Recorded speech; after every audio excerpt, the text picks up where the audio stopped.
మీరు ఎన్నో సహాయాలు చేశారు. అన్నింటికి థ్యాంక్స్ చెప్పి ఇంతటితో నీ రుణం నా రుణం తీరిపోయిందని నేను తప్పించుకునేదాన్ని కాదు జగద్ధాత్రి. మీరు ఎక్కడున్నా కూడా మీ సంతోషమే నేను కోరుకుంటాను. మీకు ఏదైనా కష్టం వస్తే నేను ఉన్నానన్న సంగతి మీరు మర్చిపోకండి అని కౌశికి చెప్తూ ఉంటుంది. ఈ మాత్రం మాకు చాలు వదిన, మేము వెళ్ళొస్తాము అని ధాత్రి, కేదార్ ఇద్దరూ బయటికి వస్తారు. ధాత్రి, కేదార్ బయటికి రావడంతో అందరూ బయటికి వస్తూ ఉంటారు. వెళ్తున్న ధాత్రి, కేదార్ వెనక్కి తిరిగి ఇంటిని చూసుకుంటూ ఉంటే, చూసింది చాలు ముందు బయలుదేరండి అని నిషి అంటుంది. అలాగేనని మళ్ళీ ధాత్రి, కేదార్ వెనక్కి తిరుగుతూ ఉంటారు. అప్పుడే ఇంట్లో నుంచి పొగ రావటం మొదలైపోతుంది. అరే ఏంటి ఉన్నట్లుండి ఈ పొగ ఎక్కడి నుంచి వస్తోంది అని కౌశికి అనడంతో, మంటలు అంటుకుంటే పొగ రాక ఇంకేం వస్తుంది అని బూచి అంటుంటే, అయితే మంటలు ఎలా అంటుకున్నాయి అంటే ఇంట్లో మంటలు అంటుకున్నాయా అంటే కౌశికి టెన్షన్ పడుతూ ఉంటుంది. అయ్యో ఇంత పొగ వస్తుంది అంటే లోపల ఎన్ని మంటలు ఉంటే ఇంత పొగ వస్తుంది అని ధాత్రి పైకి టెన్షన్ పడుతూ చెప్తూ కేదార్ వైపు చూసి నవ్వుకుంటూ ఉంటుంది. ఓకే ఓకే అని కేదార్ కూడా సైగ చేస్తూ ఉంటాడు. అయ్యో అట్లయితే మనకు ఇల్లు లేదా ఇల్లు కాలిపోతుందా? అంటే మన ఆస్తి, డబ్బు, ఆస్తి పత్రాలు అన్నీ ఈ మంటల్లో కాలిపూడిదైపోతాయా అని బూచి కుప్పకూలిపోతాడు. ఏంటి బూచి అలా మాట్లాడుతున్నావు? వెళ్ళి ఏదైనా చెయ్యి బూచి అని కాచి తోస్తూ ఉంటుంది. అదేంటి నన్ను మంటల్లోకి తోసేస్తావా ఏంటి? నేను వెళ్ళి నేనేం చేయగలను మంటల్లో కాలిపోవడం తప్పిస్తే అని బూచి అంటాడు. అయ్యో బాబాయ్, పిన్ని ఇంట్లోనే ఉంది బాబాయ్ అని కౌశికి చెప్తుంది. అవును వైజయంతి లోపలే ఉంది అని సుధాకర్ అంటే, అవును అత్తయ్య అని నిషి అంటుంది. ఇండ్లేమో కాలిపోతుంది, ఇక కాలిపోవాల్సిందేనా ఇల్లు అని నిషి అంటుంది. అయ్యో పిన్ని ముందే అరవలేదు, మాట్లాడలేదు, పక్షవాతంతో వీల్ చైర్లో కదలకుండా కూర్చుంటుంది, మంటలు అంటుకుంటే ఎలా అని కేదార్ అంటాడు. అవును పిలవలేదు కదా అని ధాత్రి అంటుంది. ఇప్పుడు అమ్మ మంటలు అంటుకున్నాయని చెప్పి పరిగెత్తుకుంటూ బయటికి వచ్చేస్తే ప్లాన్ అంతా నాశనం అయిపోతుంది, నాటకం బయటపడిపోతుంది. ముందు నేను లోపలికి వెళ్ళాలి అని యువరాజ్ అనుకుంటూ వెళ్ళబోతూ ఉంటే, ఆగు యువరాజ్ ఆగు, లోపల మంటలుంటే నువ్వెలా లోపలికి వెళ్తావు అని కేదార్, సుధాకర్, నిషి వెళ్ళకుండా గట్టిగా పట్టుకుంటారు. అరే లోపలికి వెళ్లకుండానే పొగ వచ్చినంత మాత్రాన మంటలున్నాయని మీరెలా చెప్తారు అని యువరాజ్ అంటారు. అప్పటికే వైజయంతి గదిలో కూడా పొగలు అలుముకొని ఉంటాయి. అబ్బోడా ఏంటి ఈ పొగలు ఎలా వచ్చాయి అంటే ఇల్లు కాలిపోతుందా అని వైజయంతి ఆ పొగల్ని మింగలేక కక్కలేక దగ్గుతూ పరిగెత్తుకుంటూ వస్తూ ఉంటుంది. అయ్యో నేను తగలబడిపోయేలా ఉన్నానే అని వైజయంతి మెట్లు దిగి వస్తూ ఉంటుంది. అయ్యో అమ్మని నేను కాపాడి తీసుకువస్తాను, లోపల మంటలు ఉండవు, ఏమీ ఉండవు, మీరు చెప్తే ఎందుకు అర్థం చేసుకోవటం లేదు, వదలండి అని యువరాజ్ వెళ్ళటానికి ప్రయత్నిస్తూ ఉంటాం. అయినా కూడా నిషి, కేదార్ అసలు వదలరు. అప్పుడే వైజయంతి పరుగులు పెడుతూ బయటికి వస్తుంది. యువరాజ్, నిషి చాలా షాకింగ్గా టెన్షన్ పడుతూ చూస్తూ ఉంటారు. అంతకుముందు ధాత్రి, కేదార్ ప్లాన్ చేసింది ఇప్పుడు చూపిస్తూ ఉంటారు. ధాత్రి, కేదార్ సూట్ కేసులు పట్టుకొని రావటానికి ముందే వైజయంతి వీల్ చైర్లో కూర్చొని కళ్ళకి ఒక క్లాత్ని కర్చీఫ్ని అడ్డుగా పెట్టుకొని కళ్ళు మూసుకొని గదిలో ఉంటుంది. అప్పుడే ధాత్రి చప్పుడు చేయకుండా వీల్ చైర్ వెనుక వైపు నుంచి పొగ వచ్చే మిషన్ని వైజయంతి గదిలో పెట్టేసి వస్తుంది. అలా వీళ్ళు బయటికి రాగానే అక్కడి నుంచి పొగ వచ్చి ఇల్లంతా అలుముకొని ఉంటుంది. ఇలా ప్లాన్ చేశాను అని ధాత్రి అనుకుంటూ ఉంటే మనకి చూపిస్తూ ఉంటారు. ఏందిరా బోడా, ఇల్లంతా పొగతో నిండిపోయి ఉంటే నన్ను కాపాడకుండా మీరేమో ఇక్కడ వచ్చి సంతోషంగా నిలబడి ఉన్నారా? అంటే నేను చచ్చిపోయినా పర్వాలేదనే కదా మీరందరూ వచ్చి ఇక్కడ నిలబడి ఉన్నారు? నువ్వేందిరా అబ్బోడా, నువ్వు కూడా ఇంత స్వార్థపరుడివి అయిపోయావు అని వైజయంతి యువరాజ్ని భుజం మీద కొడుతూ ఉంటుంది. నీ భార్యని నువ్వు కాపాడుకున్నావు, ఈ అమ్మ గురించి నువ్వు అసలు ఆలోచించవా అని వైజయంతి అంటుంటే, అమ్మా అని యువరాజ్ గుర్తు చేస్తూ ఉంటాడు. అయినా కూడా వైజయంతికి గుర్తురాదు. ఏందమ్మి ఈ పిన్ని ఒక్కటి ఉందన్న విషయం నీకు కూడా గుర్తులేదా? ఏంటి నేను మాట్లాడుతుంటే అందరూ బిక్క మొహాలు వేసుకొని నా వైపు అలా చూస్తున్నారు, ఏమైంది మీకు అని వైజయంతి అడుగుతూ ఉంటుంది. అంటే ఇన్ని వారాలుగా మీకు కాళ్ళు చేతులు పనిచేయకుండా వీల్ చైర్లో కూర్చుకే పరిమితమై కూర్చున్నారు కదా, ఇలా మీరు పరిగెత్తుకుంటూ పరుగులు పెడుతూ బయటికి వస్తే ఏం మాట్లాడాలో మాకు అర్థం కావటం లేదు, పక్షవాతంతో వీల్ చైర్లో ఉన్నారు కదా అని ధాత్రి అంటుంది. అప్పుడు వైజయంతికి గుర్తుకు వచ్చి షాకింగ్గా చూస్తూ ఉంటుంది.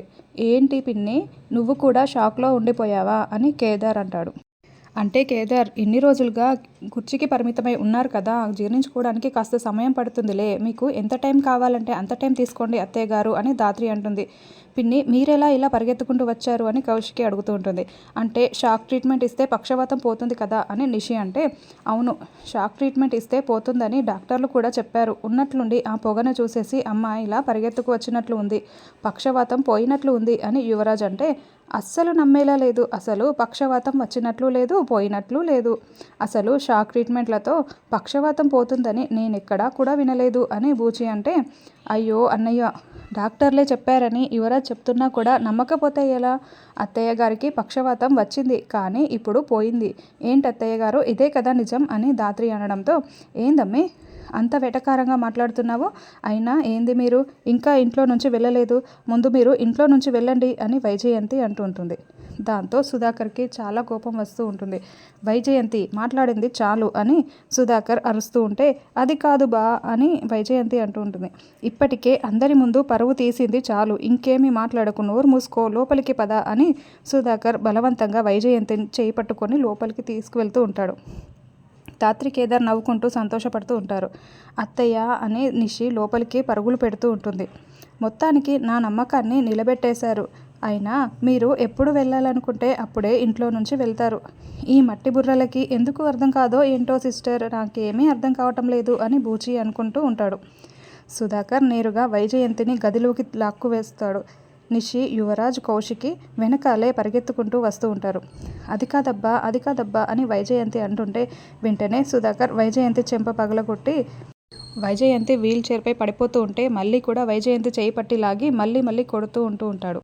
అది కాదబ్బా, ఏందబ్బా నన్ను కొడుతున్నావు? నేను ఏ నాటకాలు ఆడలేదబ్బా, నేను నిజంగానే పక్షవాతం వచ్చిందబ్బా అని వైజయంతి అంటుంటే, ఏ చి నోర్మై, నీ నిజస్వరూపం అందరి ముందు బయటపడిన తర్వాత కూడా ఇంకా అబద్ధాలతో నన్ను మోసం చేయాలని చూడకు అని సుధాకర్ అరుస్తూ ఉంటాడు.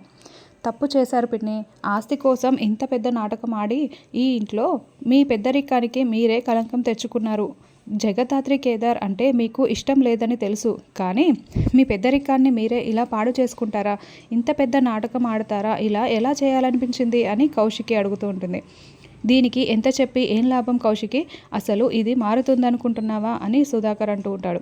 నిజంగానే బాబాయ్ వల్ల మీకు ఇలా పక్షవాతం వచ్చిందని బాబాయ్ ఎంత బాధపడిపోయారో నాకు తెలుసు. అసలు బాబాయ్ ఒక్కరోజు కూడా సరిగ్గా అన్నం తినలేదు, నిద్రపోలేదు తెలుసా అని కౌశికి చెప్తూ ఉంటుంది. ఎంత చెప్పినా దీనికి బుద్ధి రాదమ్మా. చూడు వైజయంతి, నువ్వు తప్పులు చేస్తున్నా కూడా నేను ఎందుకు వెనకేసుకు వస్తున్నానో తెలుసా? అందరిలో నీ పరువు తీయటం ఇష్టం లేకనే నేను వెనకేసుకు వస్తున్నాను, అలాగని నీ తప్పులు తెలియక కాదు అని సుధాకర్ అంటాడు. అబ్బా, ఏదో తెలియక తప్పు చేశాను అంత మాత్రానికే అని వైజయంతి అంటే, ఇది తెలియక చేసింది కాదు, జగద్ధాత్రి కేదార్లని నువ్వు ఎంత బాధ పెట్టావు మేము చూడలేదా అని సుధాకర్ అంటాడు. జగద్ధాత్రి కేదార్లని ఇంట్లో నుంచి పంపించడం కోసం మీరు ఇన్ని మెట్లు దిగి ఇంత దిగజారిపోతారని నేను అస్సలు అనుకోలేదు అని కౌశికి అంటుంది. ఏంటోదినా, అత్తయ్య మాత్రమే తప్పు చేసినట్లు మీరు ఇలా మాట్లాడుతున్నారు? ఆ జగద్ధాత్రి కేదార్లని ఇంట్లో నుంచి పంపించడం కోసమే కదా అత్తయ్య ఇలా చేసింది. అసలు వాళ్ళు తెచ్చిపెట్టింది మీరే కదా, అంటే తప్పు చేసింది మీరు. వాళ్లకు ఏం హక్కు ఉందని ఈ ఇంట్లో ఉంటున్నారు? వాళ్ళని పంపించడం కోసం అత్తయ్య ఇలా చేయటం కరెక్టే. తెచ్చిపెట్టింది మీరు కాబట్టి తప్పు చేసింది మీరు అని నిషి అంటుంది. అవును, అమ్మని మీరు తప్పు పట్టకండి. వాళ్ళు ఇంట్లో నుంచి వెళ్ళిపోతేనే మనం అందరం సంతోషంగా హాయిగా ఉంటాము. ముందు వాళ్ళని ఇలా పంపించాలో అది ఆలోచించండి అని, కానీ అమ్మని తప్పు పట్టకండి. రా అమ్మ వెళ్దాం అని యువరాజ్ వైజయంతిని తీసుకువెళ్తూ ఉంటాడు. ఇప్పుడు మాట్లాడండి, తప్పు మీ దగ్గర పెట్టుకొని ఇంకేం మాట్లాడతారులే అని నిషి అంటుంది. నిషి వాళ్ళు వెళ్ళిపోగానే సుధాకర్ కుప్పకూలిపోతాడు. బాబాయ్ బాధపడకండి అని కౌశికి అంటే, నేను ఒక్కగానొక్క తప్పు చేశాను, దానివల్ల ఒక ఆడదాని మనసు విరిగిపోయింది. కేదార్ అనాథ అయిపోయాడు. కేదార్ ఏం కోరుకున్నాడు? ఈ ఇంట్లో ఒక గదిలో స్థానం, ప్రేమ, ఆప్యాయతలు, అంతే కదా. ఆస్తి ఏమైనా కోరుకున్నాడా? వీళ్లకు ఎప్పుడు అర్థమవుతుంది? అది కూడా వీళ్ళు ఇవ్వలేకపోతున్నారే. నేను చేసిన తప్పు వల్ల కేదార్ ఇంత బాధపడుతున్నాడే. అసలు నేను చచ్చిపోయే లోపలైనా వీళ్ళ మనసు మారుతుందా అని సుధాకర్ బాధపడుతూ ఉంటే, బాబాయ్ అలా మాట్లాడకండి, ఖచ్చితంగా మారుతారులే, ఆ రోజంటూ ఒకటి వస్తుంది అని కౌశికి సర్ది చెప్తూ ఉంటుంది. సుధాకర్ చాలా ఏడుస్తూ ఉంటే కౌశికి చూడలేకపోతూ ఉంటుంది. అమ్మయ్య, ఎక్కడ ఇంట్లో నుంచి వెళ్ళిపోవాల్సి వస్తుందోనని నేను ఎంత భయపడ్డానో తెలుసా ధాత్రి అని కేదార్ అంటుంటే, నేను ఉండగా నిన్ను ఓడిపోనిస్తానా కేదార్? ఈ ఇంట్లో నుంచి నువ్వు అడుగు బయట పెట్టడం అంటే అది సుధాకర్ మామయ్య కొడుకుగానే నువ్వు అడుగు బయట పెడతావు.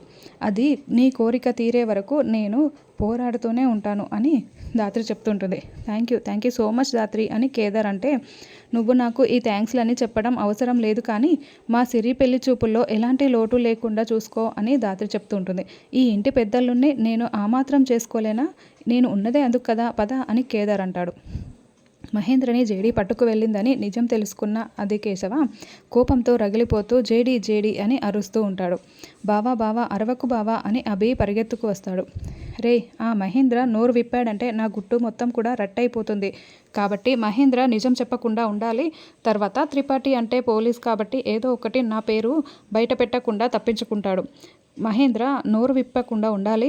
ఆ జేడీ ఎవరు ఏంటి కుటుంబం ఏంటి అన్న నిజాలన్నీ కూడా నాకు కావాలంటే ఒక మనిషి కావాలి అని ఆదికేశవ అడగడంతో యువరాజ్ అనేవాడు ఉన్నాడు.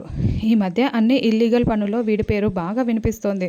వీడిని కనుక మనం పట్టుకున్నామంటే ఆ మహేంద్రని తర్వాత జేడీ పుట్టు పూర్వత్తరాలు అన్నీ కూడా తెలుసుకోవచ్చు అని యువరాజ్ ఫోటోని చూపించడంతో ఏంటి ఈ యువరాజా వజ్రపాటి యువరాజా వీడు ఈ మధ్య ఇలాంటి పనులు కూడా చేస్తున్నాడా ఇంకా పెద్దింటి కొడుకు అనుకున్నానే అని ఆదికేశవ అంటాడు.